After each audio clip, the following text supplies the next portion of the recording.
आज हम एक्सप्लेन करने जा रहे हैं दी अम्ब्रेला एकेडमी के सीजन 1 के एपिसोड 5 को। So let's start. तो एपिसोड के स्टार्ट होते ही हम देखते हैं एपोकैलिप्स वाली टाइमलाइन, जहां पर नंबर 5 डिलोरिस के पुतले को लेकर इधर उधर भटक रहा होता है और हम देखते हैं कि उसको अपनी जर्नी में काफी साल लग जाते हैं।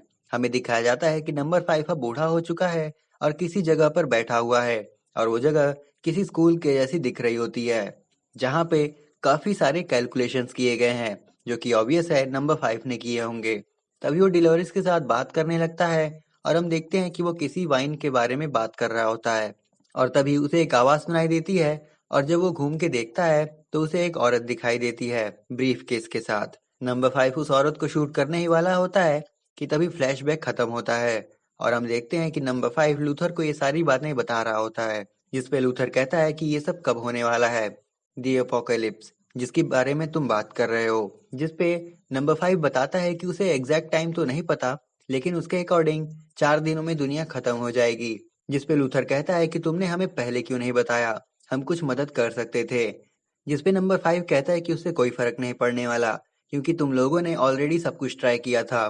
जिसपे लूथर कहता है क्या मतलब, और तब नंबर 5 बताता है कि मैंने देखा तुम लोगों की बॉडीज को, तुम लोग मर चुके थे, तुम लोग एक साथ तो थे, तुम लोगों ने ट्राई भी किया था। शांत होता है और कहता है कि तुम्हारी वजह से मेरी दोस्त की जान चली गई। अब डिएगो सारा दोष नंबर 5 पे इसलिए डाल रहा था क्योंकि हेजल और चाचा नंबर 5 को ही ढूंढने के लिए आए थे। जिसपे नंबर 5 बताता है कि वो दोनों टाइम ट्रेवल किलर्स हैं जो कि हैंडलर के लिए काम करते हैं और ये उसी औरत का नाम है जिसे हमने स्टार्टिंग में देखा था। उसके बाद कहानी फिर से अपोकैलिप्स वाले टाइमलाइन में आती है और हम देखते हैं कि नंबर 5 आई मीन बूढ़ा नंबर 5 हैंडलर से बात कर रहा होता है। अब यहाँ पर हैंडलर बताती है कि वो एक ऐसे ऑर्गेनाइजेशन के लिए काम करती है जिसका नाम है द कमीशन, जहाँ टाइम ट्रेवल किलर्स को अपॉइंट किया जाए निपटा सके, जैसे कि टाइमलाइन कंटिन्यूअम बना रहे। ये सेम टू सेम है लोकी सीरीज में दिखाए गए टीवीए यानी टाइम वेरिएंस अथॉरिटी के जैसे। सो एमसीयू के क्रॉसओवर को छोड़कर फिर से दी अम्ब्रेला एकेडमी सीरीज में आए तो यहाँ पर हैंडलर चाहती थी कि नंबर 5 भी उसकी ऑर्गेनाइजेशन को ज्वाइन कर ले। इसमें उससे 5 साल के लिए काम करना होगा और फिर रिटायरमेंट के बाद उसे पेंशन भी मिलेगी, प्लस वो जहाँ से आया था वो वहाँ जा सकता है, यानी कि वो अपनी पुरानी टाइमलाइन यानी कि जिस टाइम से वो निकला था उस टाइम में वापस भेज दिया जाएगा। अब यहाँ पर नंबर 5 के पास और कोई रास्ता नहीं था और वो इस लाइफ से निकलना चाहता था जहाँ वो अभी फंसा हुआ है। और फिर हम देखते हैं कि नंबर 5 टाइम ट्रेवल किलर बन जाता है और फिर अलग अलग टाइमलाइन में जाकर किलिंग करता है। लेकिन हम देखते हैं कि उसका 5 साल का कॉन्ट्रैक्ट पूरा होने से पहले ही वो अपनी टाइम ट्रेवल वाले इक्वेशन को कंप्लीट कर लेता है और एक बार फिर से टाइम ट्रेवल करता है और अपनी मेन टाइमलाइन में वापस आ जाता है, यानी कि प्रेजेंट से 2-3 दिन पहले। उसके बाद हम प्रेजेंट में आते हैं और हमें एक बस दिखाई जाती है जिसमें नीली रोशनी चमकती है और हम देखते हैं कि वहां पर क्लाउस आ जाता है टाइम ट्रेवल करके ऑब्वियसली। उसके कपड़े अलग होते हैं और उसकी बॉडी पे टैटूज बन गए हैं। अब यहाँ पर क्लाउस के हाथ में वो टाइम ट्रेवल वाला ब्रीफकेस भी होता है और हम देखते हैं कि उसके हाथ में खून भी लगे हुए थे। और फिर वो बस से उतरता है, फिर गुस्से में उस ब्रीफकेस को तोड़ देता है। अगले सीन में हमें दिखाया जाता है कि हेजल और चाचा उस ब्रीफकेस को ढूंढ रहे होते हैं और उन्होंने रूम सर्विस वाली वेट्रेस को भी निपटा दिया होता है।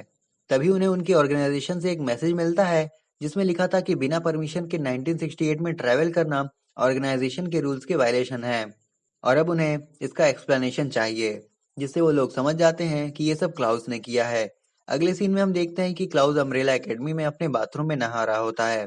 तभी उसे अजीब सी आवाजें सुनाई देने लगती हैं कर अपने रूम में चला जाता है और अपने कपड़े चेंज करने लगता है। तभी वहां नंबर 5 आ जाता है और फ्लोर पर खून से सने हुए उसके पैरों के निशान देखकर वो क्लाउस के रूम में चला जाता है। अब यहाँ पर क्लाउस अजीब सी हरकतें कर रहा था और उसके हरकतों से जो सिम्टम्स दिख रहे थे उसे नंबर 5 समझ जाता है कि क्लाउस ने भी टाइम बाकी सारे चेंजेस जो अब तक नहीं थे वो देखकर उससे बोलता है कि बताओ तुम कहाँ गए थे और कितने समय के लिए। जिसपे वो बताता है कि वो 1 साल के लिए गया था।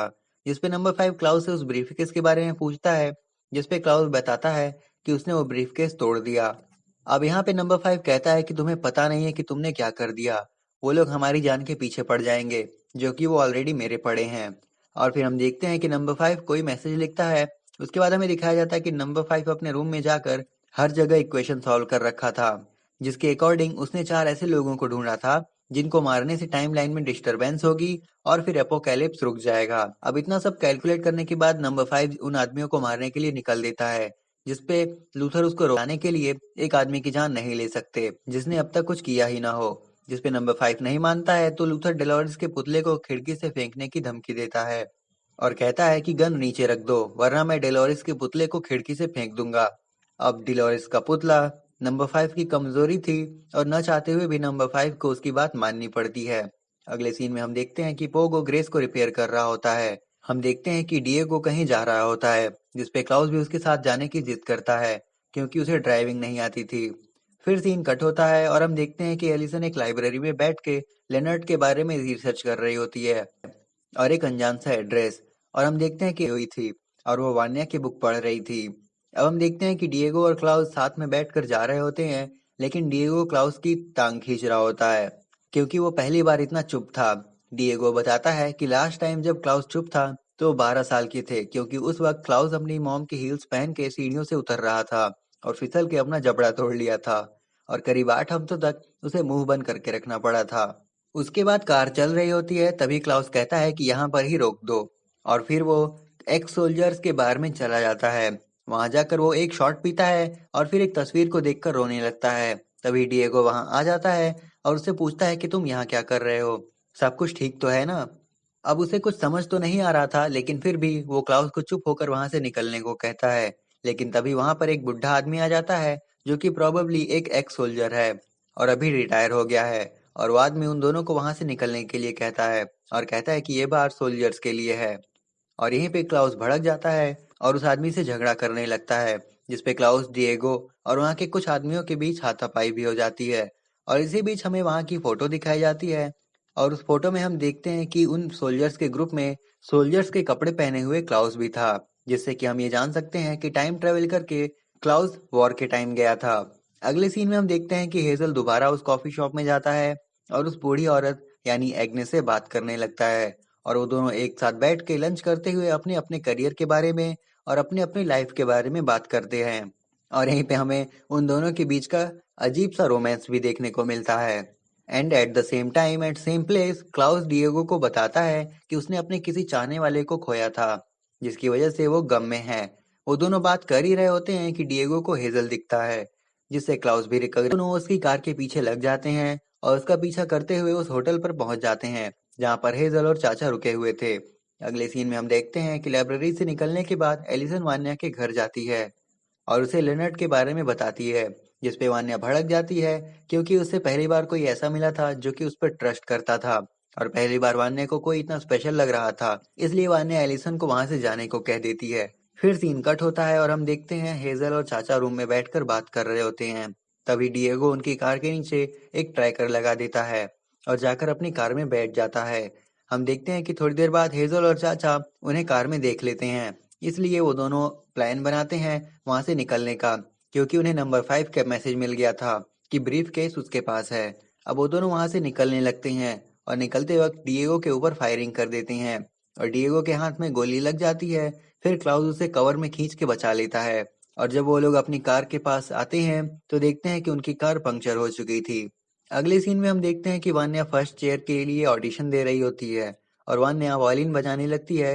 अब पहले तो वहां बैठे टीचर्स उस पर ध्यान नहीं दे रहे होते हैं लेकिन तभी वान्या अपने वायलिन बजाने पर इतना फोकस करने लगती है और तभी अचानक से एक वेव सी निकलती है जिससे वहां बैठे सारे टीचर्स उससे अट्रैक्ट होने लगते हैं और वो ऑडिशन में पास हो जाती है जिसमें उसे फर्स्ट चेयर मिल जाती है। दूसरी तरफ हम देखते हैं कि एलिसन चुपके से लेनर्ड के दूसरे एड्रेस पर जाती है और उसके घर की तलाशी लेती है लेकिन तभी वहां पर लेनर्ड आ जाता है और वो कुछ कर रहा होता है कि तभी धीरे से एलिसन वहां से निकल जाती है।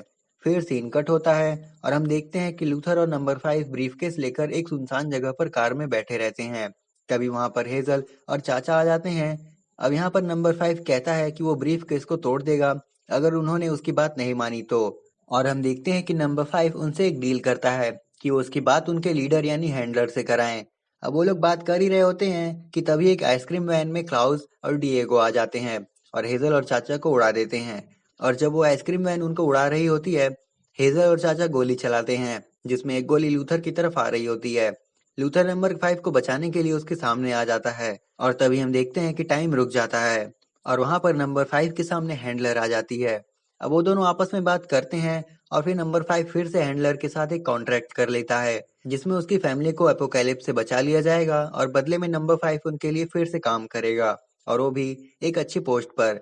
अब यहाँ पर नंबर 5 जैसे ही वो कॉन्ट्रैक्ट कर लेता है, टाइम फिर से कंटिन्यू होता है और नंबर 5 हैंडलर के साथ गायब हो जाता है, और हम देखते हैं कि डिएगो, लूथर और क्लाउस हेजल और साचा को चकमा देके वहां से निकल लेते हैं। फिर हम देखते हैं कि वान्या लेनर्ड के घर पे जाती है और उसे सारी बातें बताती है। वो कहती है कि ऐसा पहली बार हुआ है कि उसने बिना मेडिसिन के वायलिन बजाया और इतना अच्छा परफॉर्मेंस दिया, और वो उसे बताती है कि वो फर्स्ट चेयर के लिए भी सिलेक्ट हो गई है। अब यहाँ पर उन दोनों के बीच थोड़ा सा रोमांस होता है, and then they do it, और फिर कैमरा एंगल पूरे घर में घूमता है उसी अनजान सी वेव के साथ, और हम देखते हैं लेनर्ड के घर की छत वाले फ्लोर पे हेलन मरी पड़ी थी।